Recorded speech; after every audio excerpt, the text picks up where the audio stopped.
I feel that I'm here for a reason beyond just being here and enjoying the great things in life that are there. It's just a bit more than that. I feel that I have a connection to a higher energy and that I'm fortunate in being a part of something that's much bigger than me, and I try to accommodate that as much as I can.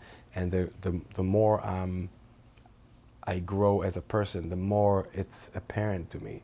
And my goal in this life is to accommodate that as much as I can. That for me is enough. The reason that Chick had picked me as a partner for his band was more because of the music that he heard me doing myself with my band. And so the whole thing between Chick and I is more of like a band leader love or respect. And so he always nurtured that in me. And just by playing with him and being on the road and spending all that time with him, I picked up on the most important things, and I can tell you one of them. It's treating your bandmates as well as you can and giving them as much love and support for what they do. They are you.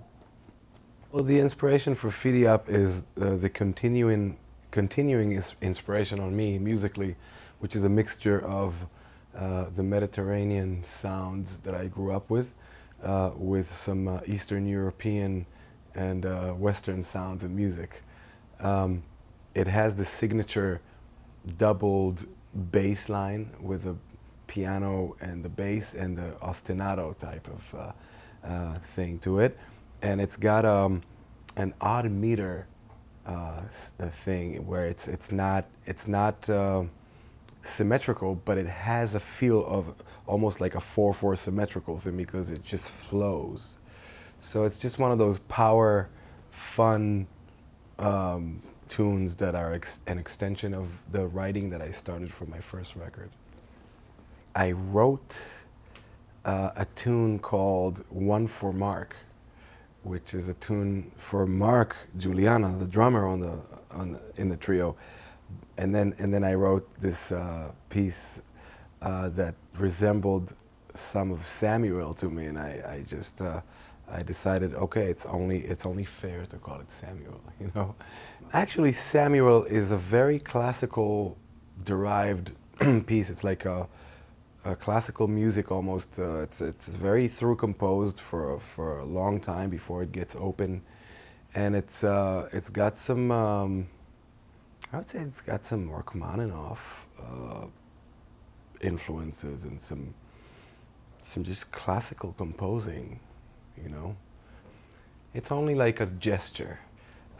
It's not that Mark's playing just created this feeling and made me write something that has to do with his playing. Actually, anything that I write, I'm sure will fit because I know they can play anything, and we're open to anything. So what it is more of a gesture. It's yes, it is a very rhythmic tune and intricate like that, but it's really just a homage to Mark, you know, just a thank you. Nunu is something that, again, is just another piece that I wrote with some classical influence to it, but more, again, leaning towards that Mediterranean rhythmic sense meets some even almost pop harmony, you know, where they meet in this place where I double the piano again, and there's this strong sense of drive of the band playing this almost like a wedding band playing in a you know, playing for the people to uplift themselves. It's this thing that I love about music that sneaks into my arrangements and my music. I never do anything intentionally, and I never think about it too much. It might sound funny and not true, but it is. What it is I am made out of those things. That is me whether I want or not. So it just comes out. And what happens is when I get a flow, when I'm creative and I sit down and I have an idea and it grows, it's just things come up, things that are a part of me come out of me, and then it just, it's like a mirror. You listen to it and you say, wow, this is from here, this is from there. But it's never intentional. It's never like, okay, I'm going to try and do this Mediterranean thing here. Never. It's just a thing that's there. I'm sensing this thing where when I hear this melody, I go back to something. It brings me, you know how sometimes you hear some music and that music puts you in a certain state.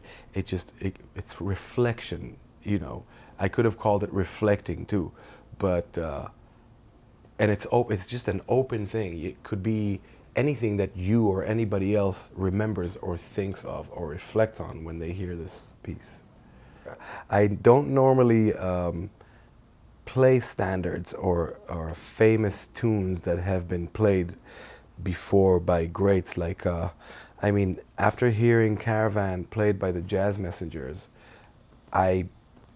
my choice would never be to play it because it's so great. It's been done in such a great way. I have such respect to what it's been.